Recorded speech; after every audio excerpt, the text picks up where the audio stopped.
20장 1절서부터 12절까지입니다. 찾으신 줄 알고 한 절씩 저와 함께 교독하겠습니다. 소요가 거침에 바울은 제자들을 불러 권한 후에 작별하고 떠나 마게도냐로 가니라.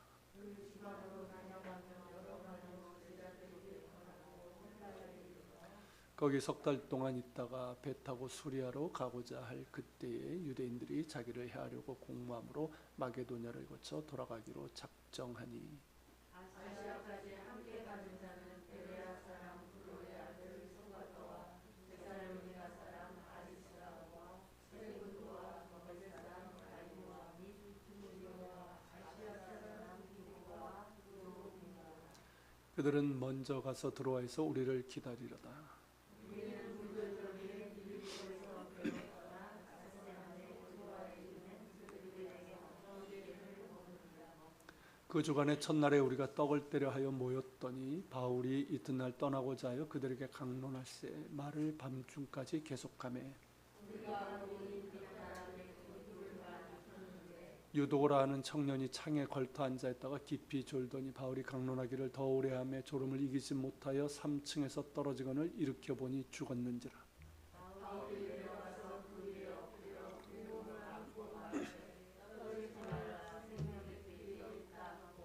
올라가 떡을 떼어 먹고 오랫동안 곧 날이 새기까지 이야기하고 떠나니라.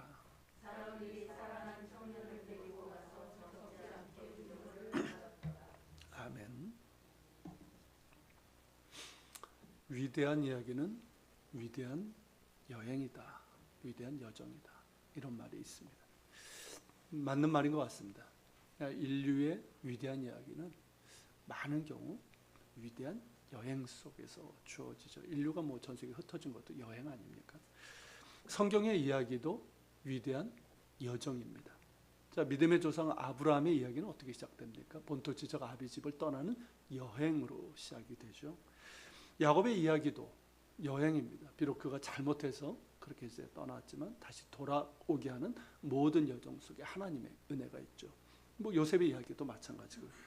그리고 이스라엘 민족의 시작도 어떻습니까? 노예였던 출애굽 여정이죠. 약속의 땅을 향해 가는 그 여정입니다.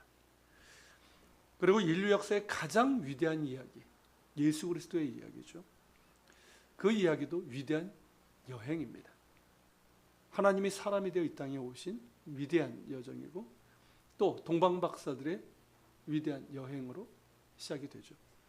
그리고 유다와 갈릴리를 다니시면서 또 이방인의 지역인 데가볼리와 두루와 시돈을 두루 다니시면서 하나님 나라의 복음을 가르쳐 주셨고 또 하나님의 사랑을 보여주시면서 수많은 영혼들을 구원하셨습니다.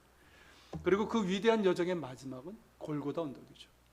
우리 모두의 죄를 지시고 십자가를 지시고 골고다 언덕으로 가시는 그 위대한 여정이 우리를 구원하신 위대한 이야기, 곧 하나님의 러브 스토리입니다. 사도 바울의 이야기도 어떻습니까? 위대한 여정이죠. 박해자였고 방해자였던 그가 부활하신 예수님을 만난 후에 사도로 부르심을 받고 그 부르심에 순종하며 나아간 위대한 여행입니다. 수천 킬로의 그 멀고 험한 길을 마다하지 않고 오로지 복음을 들고 나간 위대한 여행입니다. 그 여정마다 하나님께서 함께 하셨고 수많은 영혼들이 구원받고 교회들이 세워졌습니다. 지금의 기독교는 사도 바울의 위대한 여정 그 한가운데 있다고 할 수 있습니다. 오늘 본문에서도 그 위대한 여정이 소개가 됩니다. 지난 시간에 본 것처럼 에베소에서 아데미 신상을 파는 그 은세공업자들이 주동한 폭력적인 소요가 있었죠. 그렇지만 서기장의 합리적인 판단으로 큰 위험에서 벗어날 수가 있었습니다. 그렇게 소요가 그치고 바울이 이제 제자들을 불려서 권면한 후에 작별하고 떠나게 됩니다. 계속되는 박해도 불구하고 그리스도께 계속 순종할 것과 하나님의 새롭고 거룩한 백성으로서 그 부르심에 합당하게 살아갈 것, 이것을 권면했을 겁니다. 그리고는 그들과 작별하고 떠나 마게도냐로 갔습니다. 앞서 디모데와 에라스도를 마게도냐로 먼저 보냈죠. 그들이 이제 뒤따라간 겁니다. 그리고 2절 3절에 보면 그 지방으로 다녀가며 여러 말로 제자들에게 권하고 헬라에 이르러 거기 석 달 동안 있었다고 했습니다. 그러니까 2차 전도 여행 때 세워진 마게도냐 지방의 교회들, 즉 빌립보 교회, 데살로니가 교회, 베레아 교회들, 이런 교회들을 방문한 것이죠. 이 지역에서도 하나님의 말씀으로 성도들을 위로하고 권면하면서 믿음을 굳건하게 그렇게 한 것입니다. 그리고 이 기간에 쓴 서신이 바로 고린도 후서입니다. 학자들의 연구에 의하면 바울이 이때 마게도냐 지방을 두루 다녔던 기간이 주 55년 여름부터 56년 가을까지입니다. 그러니까 1년 한 3개월쯤 되는 거죠. 그 기간 동안 마게도냐를 주로 다니면서 교회들을 살피고 또 복음을 전한 겁니다. 그런 후에 바울은 헬라, 지금의 이제 그리스 지역인 아가야 지방으로 이르러서 석 달 동안 머물게 됩니다. 거기 고린도 교회가 있죠. 이곳 아가야 지방의 주 56년 서부터 57년으로 넘어가는 겨울 3개월 동안 머물러 있었던 겁니다. 그리고 이 기간에 아주 중요한, 바울의 서신 중에서는 가장 중요한 서신이라고 할 수 있는 로마서, 로마에 있는 그리스도인들에게 보내는 편지가 이때 쓰여지게 됩니다. 그렇게 겨울 석 달을 그곳에서 머물다가 봄이 되면서 이제 배를 타고 수리아, 그러니까 바울이 떠났던 수리아 안디옥으로 가려고 했습니다. 그리고 이어서 예루살렘으로 올라가고자 했던 거예요. 그런데 방해하는 이들이 나타났습니다. 바울에게 적대적인 유대인들이었습니다. 아마도 이들 유대인들이 바울과 함께 배를 타고 은밀하게 바울을 죽이려고 했던 것 같습니다. 자, 이 배라고 하는 제한된 공간에서 뭐 그런 일들은 어렵지 않습니다. 이런 유대인들의 음모가 다행히 알려져서 이제 바울은 어쩔 수 없이 육로로, 그러니까 마게도냐를 삥 둘러 돌아가는 그 길을 이제 택하게 됩니다. 그러니까 배를 타고 가면 얼마 걸리지 않는 거리인데 육로로 삥 돌아가는, 그러니까 뭐 1000km 이상 되는 그런 이제 험난한 여정이 된 겁니다. 그런데 이 여정 역시 바울은 은혜로 받습니다.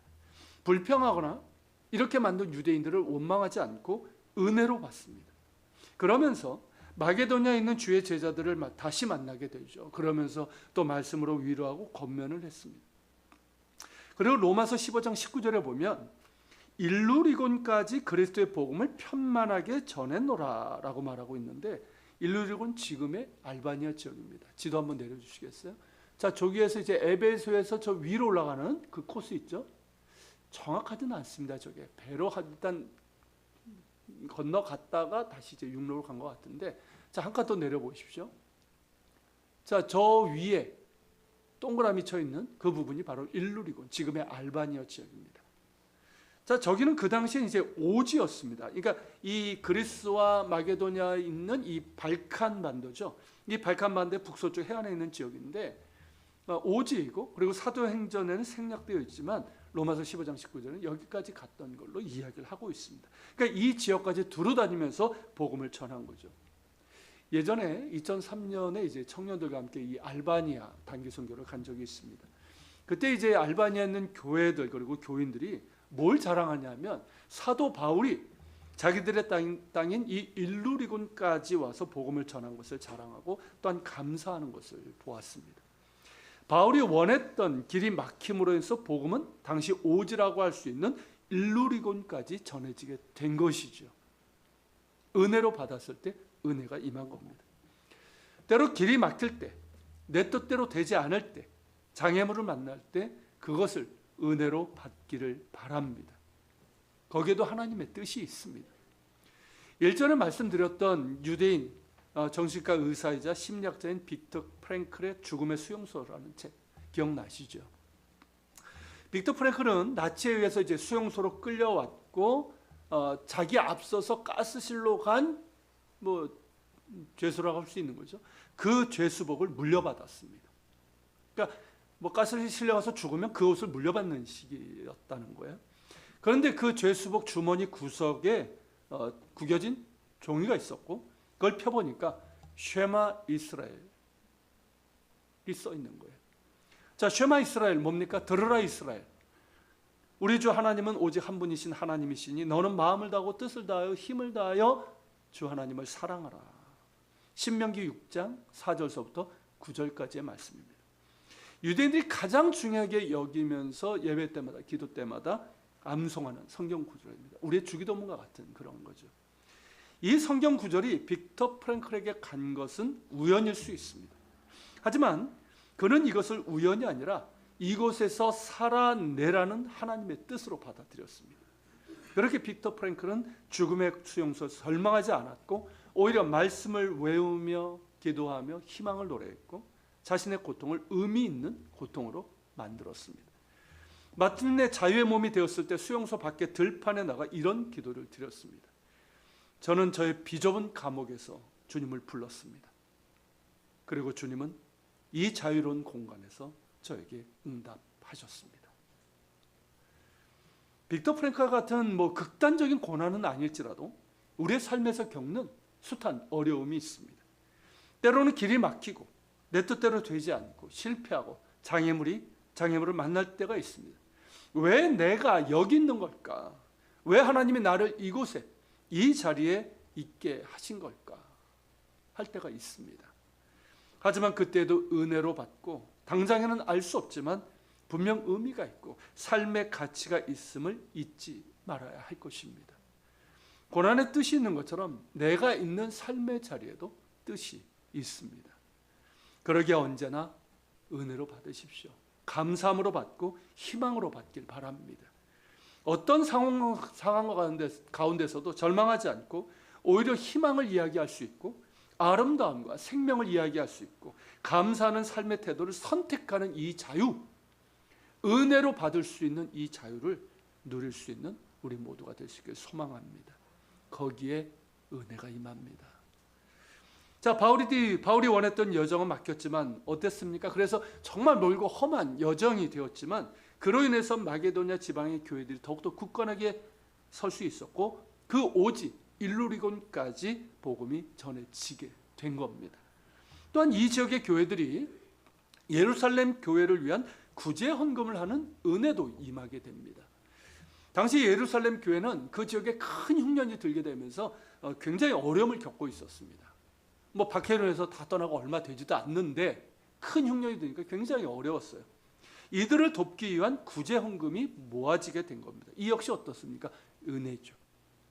만약에 이렇게 돌아가는 길이 없었다면 없었을 겁니다. 마게도냐와 아가에 있는 교회들이 드린 구제 헌금을 예루살렘에까지 안전하게 가져야 되는데 이 일을 수행하기 위해서 함께 가게 된 사람들의 명단이 4절입니다. 베레아 사람도 있고요, 데살로니가 사람도 있고 더베 사람과 아시아 사람도 있습니다. 즉 각 지역의 대표라고 할 수 있는 사람들인 거예요. 이들이 각 지역의 이제 교회들의 이제 대표자이면서 동시에 이 구제 헌금을 안전하게 운반해서 예루살렘 교회에 전달하는 임무를 갖고 있었던 겁니다.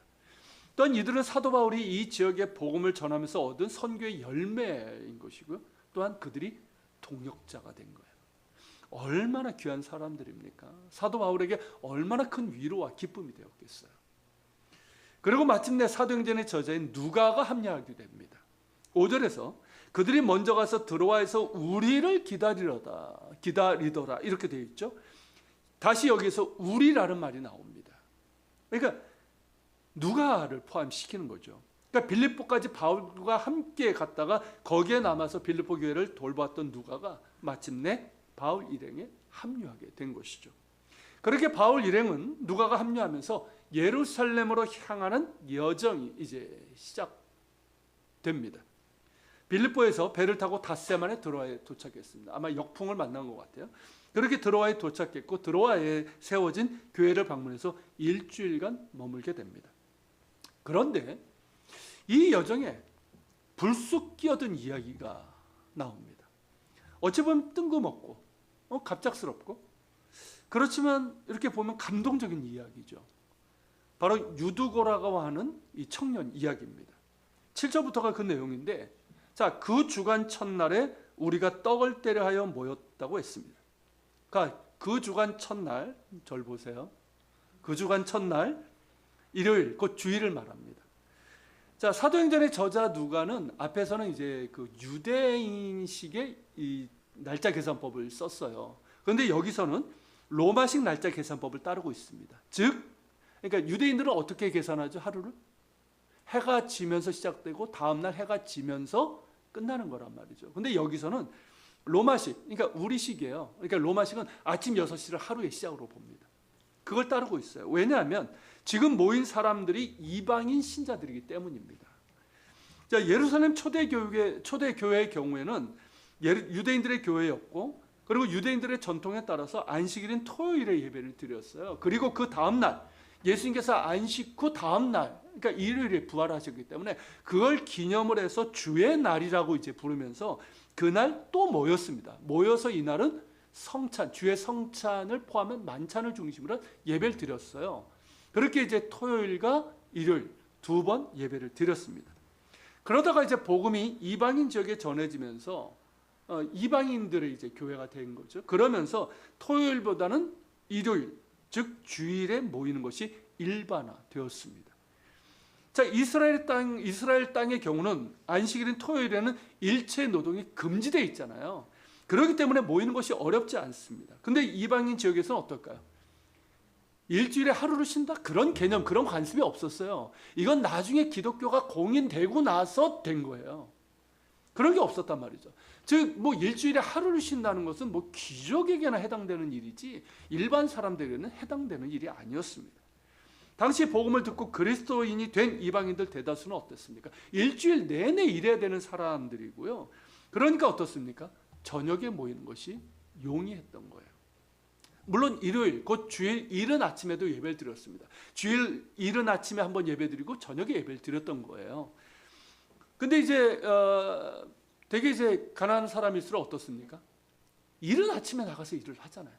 그러니까 이른 아침에 모일 수 없었고 저녁에 밖에는 시간을 낼 수 있는 그런 사람들이 많았기 때문에 이른 아침은 물론 늦은 저녁에 또 모여서 예배를 드렸고, 예루살렘 교회 전통에 따라 이제 예수님의 십자가 죽으심과 부활을 기념하는 성찬 예식을 겸한 주일 만찬 교제를 곁들여 예배를 드렸습니다. 지금은 이제 그 성찬 예식이 이렇게 뭐 우리 특히 개신교는 이제 뭐 이렇게 좀 간격이 좀 있지만 원래는 매주 그렇게 예배를 드렸습니다. 성찬을 중심으로 예배를 드렸죠. 자, 그렇기 때문에 자 7절에 보면 그 주간 첫날에 우리가 떡을 떼려 하여 모였다. 이 말은 뭡니까? 뭐 여기도 그렇고 사도행전에서 떡을 떼려 모였다. 이건 무슨 뜻이에요? 밥 먹으러 모였다는 뜻이 아니라 뭡니까? 주의 성찬에 참여하고 주의 성찬을 중심으로 한 예배에 참여하기 모였다 이 뜻이에요. 그리고 이들이 모인 장소가 윗다락으로 나옵니다. 뭐 위층에 있는 다락방이라는 뜻인데 이거 번역을 좀 바꿀 필요가 있어요. 전에도 한번 말씀드렸지만 이 성경에 나오는 다락방은 우리나라식의 지붕이 낮은 다락방이 아닙니다. 뭐 넓지도 않고요. 우리나라식의 다락방은. 이건 뭐냐면 위층에 있는 홀을 의미합니다.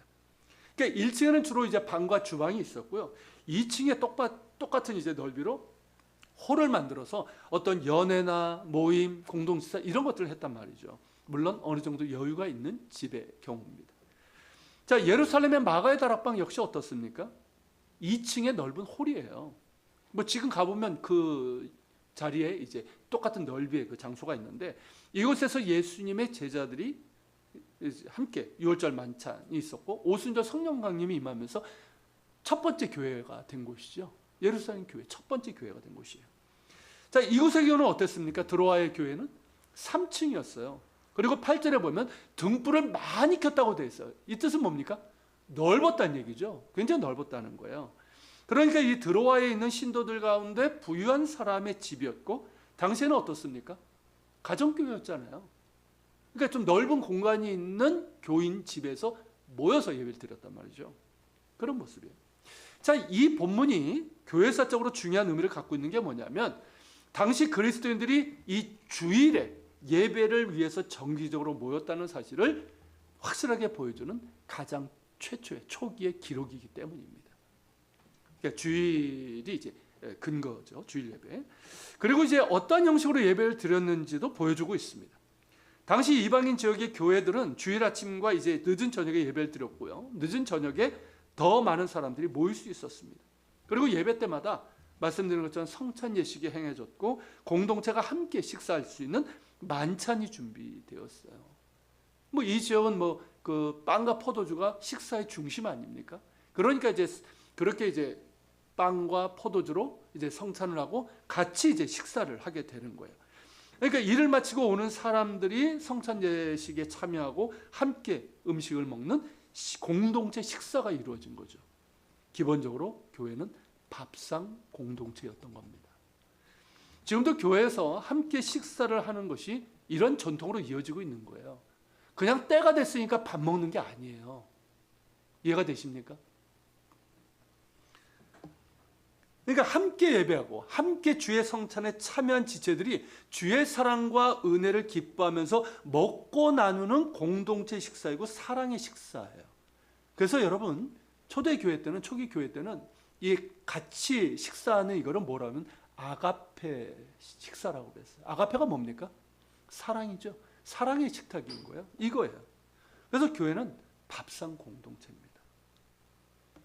그래서 밥 먹고 가야 돼요. 더불어서 이제 강론, 즉 이제 설교가 있었는데 만찬 전이나 후에 행해졌고 지금처럼 정해진 순서나 시간이 있었던 거 아닙니다. 그러니까 상황에 따라 순서가 좀 달라질 수도 있었고요. 시간 역시 그러했어요.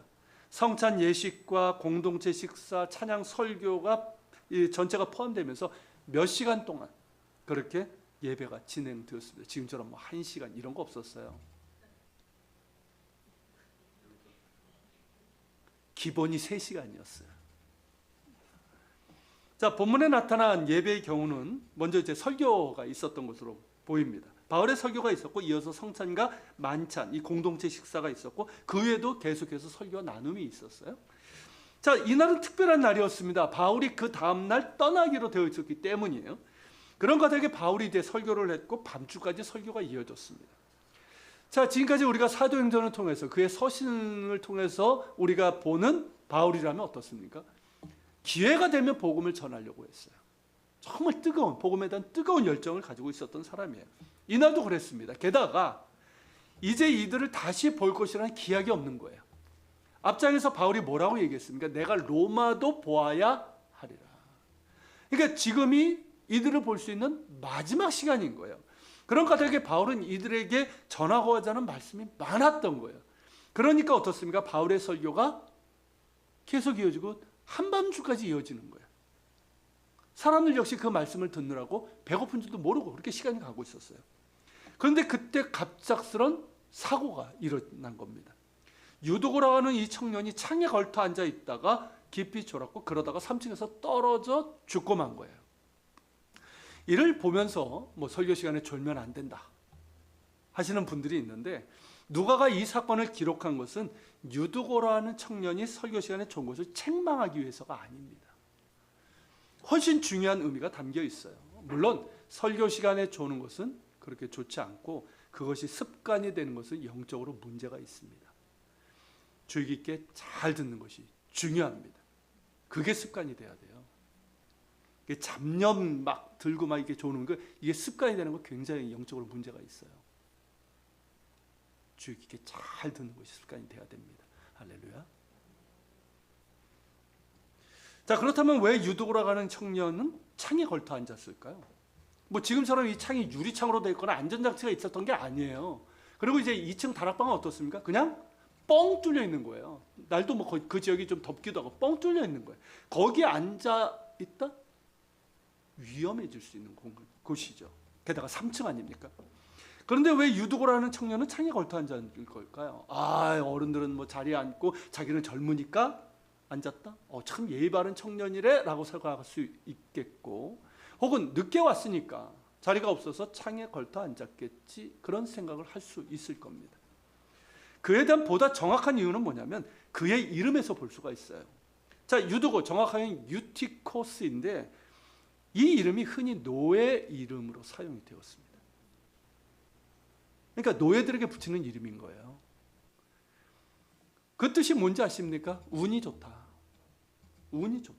그러니까 유두고라는 이 청년은 노예였던 것이죠. 왜 이런 이름을, 운이 좋다라는 뜻의 이 유두고라는 이름을 노예들에게 붙였을까요?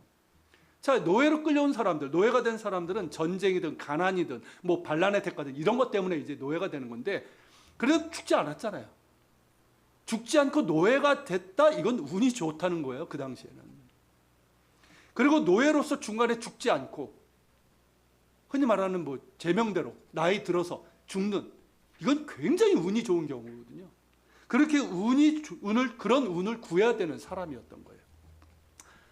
참 아이러니하고도 슬픈 이름이죠. 살아있으나 죽은 자와 같고 제명대로 사는 것이 그 누구보다도 어렵고 언제 죽어도 알아주는 이 없는 이 노예들에게 흔히 붙여주는 이름이 운이 좋은 사람 유두고였으니까 말입니다. 그런데 이 유두고는 정말 운이 좋은 사람이었습니다. 왜일까요? 예수님을 믿게 된 거예요. 할렐루야. 예수 그리스도를 주로 믿어 구원받고 자유함을 얻었기 때문입니다. 비록 신분은 여전히 노예지만 그 영혼은 자유함을 얻었어요. 하나님의 자녀가 되었어요. 진정 운이 좋은 사람, 행복자가 된 거예요. 예수 그리스도의 복음에는 차별이 없습니다. 예수 그리스도의 은혜로 하나님의 자녀가 되면 차별이 없습니다.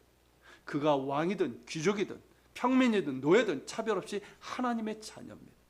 그가 부자든 가난한 사람이든 모두가 차별 없이 그리스도의 몸의 지체입니다. 이것이 복음이고요.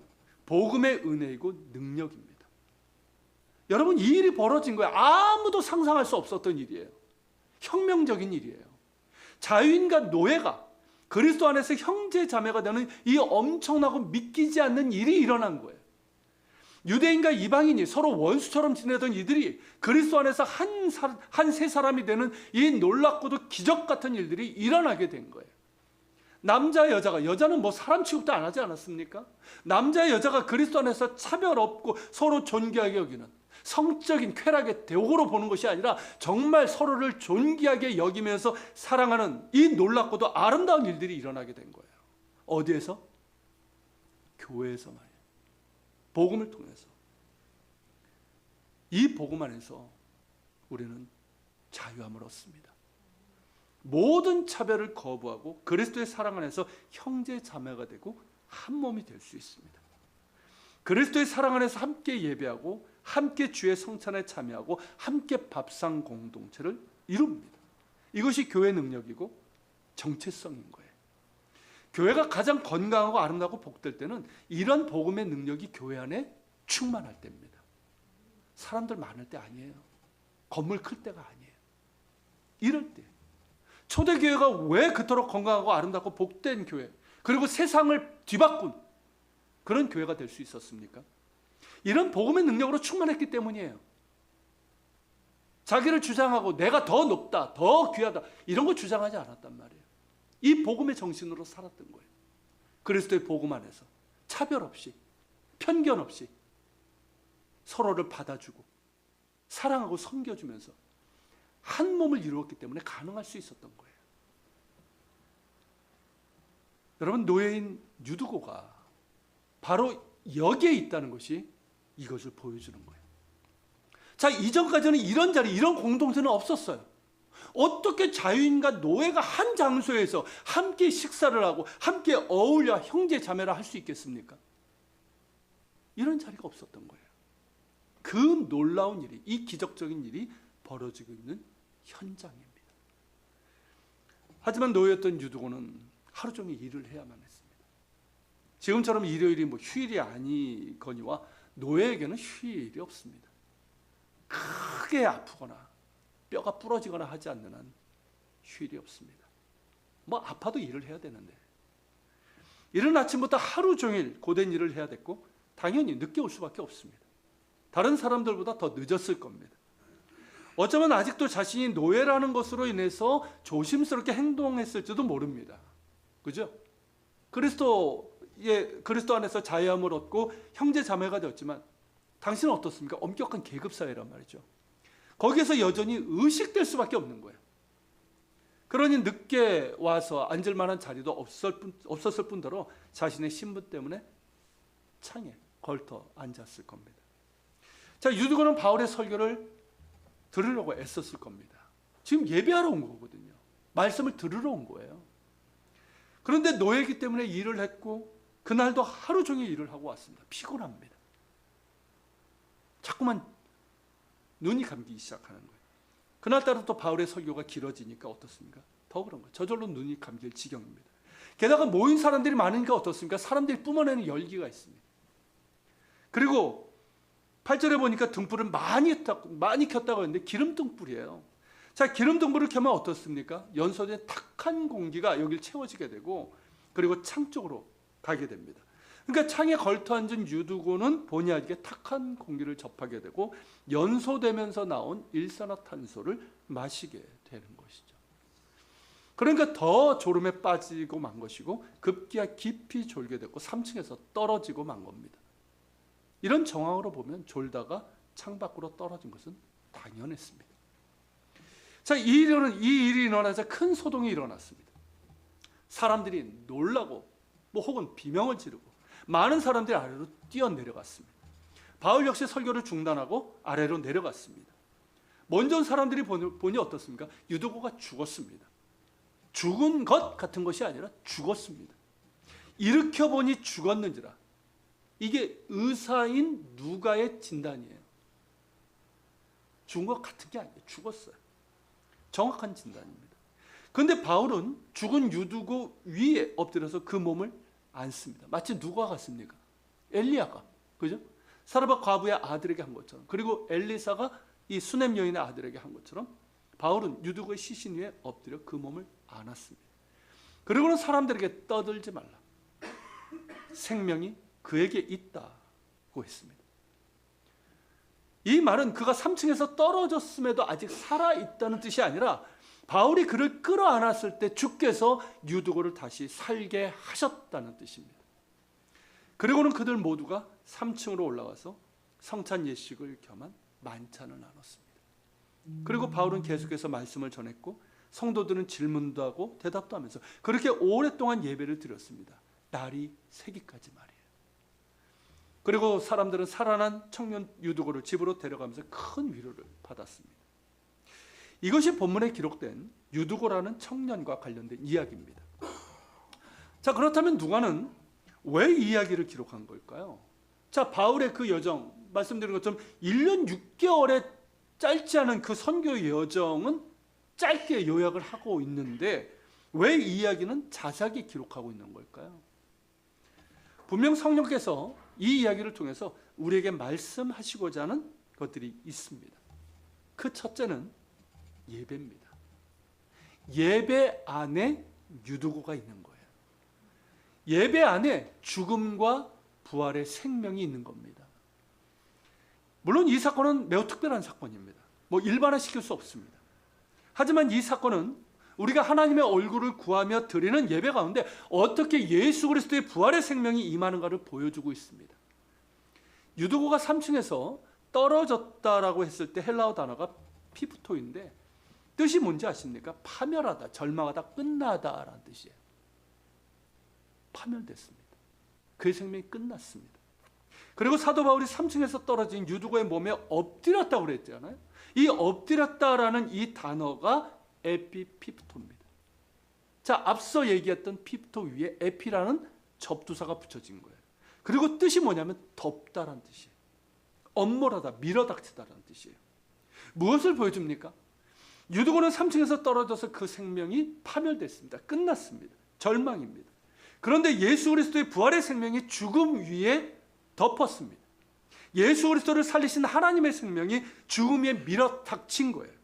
그래서 죽은 유두고가 살아난 것입니다. 이것을 경험하는 것이 예배라는 거예요. 죽음 위에 임하는 그리스도의 부활의 생명을 경험하는 것이 바로 예배라는 것입니다. 우리는 어떤 사람들입니까? 유두고와 같은 존재들입니다. 죄로 인해서 죽은 존재들이었고 사망의 권세 아래에 있던 소망 없는 자들이었습니다. 그런 우리에게 그리스도의 생명이 덮여졌습니다. 죄로 인해서 죽은 우리의 영혼이 살아나는 하나님의 생명이 우리에게 밀어 닥쳤습니다. 그래서 우리가 새 생명을 얻었고 그리스도 안에서 영원한 생명을 약속받았습니다. 이것을 경험하는 것이 예배입니다. 예배를 통해서 나 같은 죄인 살리신 주 은혜, 그 십자가 은혜를 깨닫게 되는 것이고 그 은혜가 놀라워서 주를 찬양할 수밖에 없고 감사 경배를 드리게 되는 거예요. 이뿐만입니까? 이 세상에서 우리는 고된 삶을 살아갑니다. 노예였던 유두고만큼은 아니겠지만 실상은 어떻습니까? 많은 사람들이 그와 비슷한 삶을 사는 것 같습니다. 고됩니다. 뭐 많은 것이 있으면 뭐합니까? 더 고됩니다. 쉼이 없습니다. 숱한 모멸과 차별을 당하고 상처를 받으면서 그렇게 살아갑니다. 당장에 때려치고 싶은데도 참고 살아가죠. 그러면서 근심과 괴로움과 갈등을 끌어안고 살아갑니다. 그런 우리가 예배의 자리로 나아갑니다. 유두와 같은 모습으로 하나님 앞에 나아갑니다. 십자가 앞으로 나아가는 거예요. 우리가 뭘 고백합니까? 아버지, 나를 불쌍히 여겨 주옵소서. 주 예수여, 나를 긍휼히 여겨 주소서. 이것이 우리의 고백이고 간구 아닙니까? 하나님 앞에 나아가서 예배하는 우리가 하나님의 아래는 고백이고 간구예요. 그런 우리의 무력한 부르짖음에 부활의 생명이 임합니다. 할렐루야. 상한 심령을 기쁘게 받으시는 하나님의 생명이 임하는 거예요. 사망 권세를 깨뜨리시고 부활하신 예수 그리스도의 능력이 임하게 되는 거예요. 세상을 이기신 그리스도의 평안이 임하게 되는 거예요. 그 은혜가, 그 생명이 우리를 덮습니다. 우리의 영혼을 덮고 우리의 삶을 새롭게 합니다. 이것을 경험하는 것이 예배라는 거예요. 그저 주일대에서 그냥 와서 자리만 지키고 있다가 가는 것이 아니라 이런 부활 생명을 경험하는 것이 예배라는 거예요. 죽은 우리가 그리스도의 부활의 생명으로 거듭난 새 생명을 얻는 것이고, 세상에서 유도같이 지치고 상하고 죽은 자와 같았던 우리가 예배를 통해서 그리스도의 생명과 능력과 평안을 경험하는 거예요. 이게 예배라는 거예요. 이게 여러분 예배의 은혜입니다. 예배의 자리가 아니면 어디에서 이런 생명을 경험할 수 있겠습니까? 예배의 자리밖에 없습니다. 하나님의 얼굴을 구하며 긍휼하심을 구하는 자, 예수 그리스도의 십자가를 바라보며 은혜를 구하는 자, 그런 사람이 바로 하나님께서 찾으시는 예배자입니다. 그런 예배자에게 예수 그리스도의 부활 생명이 임합니다.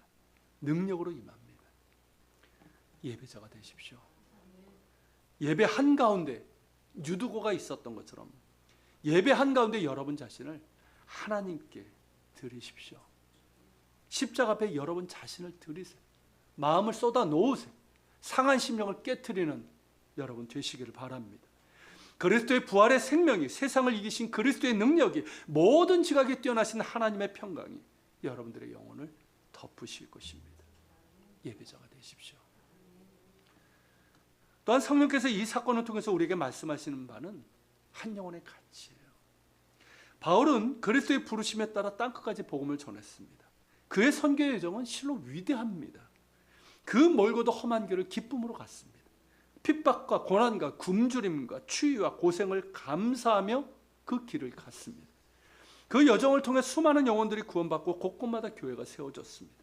위대한 복음의 여정이고 주의 부르심에 순전한 순종으로 응답한 순종의 여정입니다. 하지만 한 영혼의 가치 역시 그와 동일하게 위대합니다. 유두고 노예입니다. 사람 취급받지 못하던 천하고 천한 존재입니다. 자유인과 가치에 어울릴 수 없는 존재입니다. 돈으로 사고 팔 수 있는 그런 존재입니다. 그러나 하나님의 눈에는 그 역시 천하보다 귀한 존재입니다. 그가 노예라 할지라도 한 영혼의 가치는 천하보다 크고 귀합니다. 바로 그것을 보여주고 있는 거예요. 바울의 선교의 여정도 위대하지만 창틀에 앉아있던 노예의 영혼의 가치 역시 위대합니다. 천하를 두루 다니며 많은 사람들에게 복음을 전하는 것도 훌륭하지만 한 영혼을 주께 인도하는 것 역시 주님께서 기뻐하실 일입니다. 지극히 작은 자 하나를 섬기는 건 역시 위대한 사랑입니다. 주님께서 그것을 당신께 한 것으로 받으시기 때문입니다. 그러므로 우리는 천하보다 귀한 영혼을 사랑하며 그 영혼을 그리스도께 인도하는 이 위대한 일에 열심을 내야 합니다. 지극히 작은 자 하나를 사랑으로 섬기는 이 일, 이 땅에 강도 만난 자들을 돕고 위로하고 살리는 이 일을 열심히 해야 합니다. 그것이 하나님 앞에 잘했다 칭찬받는 위대한 일입니다. 같이 기도합시다. 오늘 말씀을 기억하면서 기도합시다. 주님, 오늘 바울의 위대한 여정도 보았고 또한 노예 유두고 아무도 그를 가치 있게 여기지 않았던 그 시대에 천하보다 귀한 존재로 그를 사랑하신 하나님의 은혜도 우리가 봅니다. 주님, 이러한 우리가 되게 하여 주시옵소서. 천하보다 귀한 한 영혼을 사랑하며 그 영혼을 그리스도께 인도하는 위대한 일을 열심을 내게 하여 주시고 지극히 작은 자 하나를 사랑으로 섬기는 이 일을 하게 하여 주옵소서. 열심을 내게 하여 주옵소서. 그리고 하나님, 우리의 교회 가운데, 우리 예배 가운데 유두고에게 일어났던 그 일이 일어나길 원합니다. 예수 그리스도의 부활의 생명이 임하고 능력이 임하고 평강이 임하는 그 은혜가 우리의 예배 가운데 있게 하여 주시고 우리가 하나님께서 찾으시는 예배자가 되게 하여 주시옵소서. 우리 같이 기도하며 주님 앞에 나아갑시다.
살아계신 하나님, 감사합니다.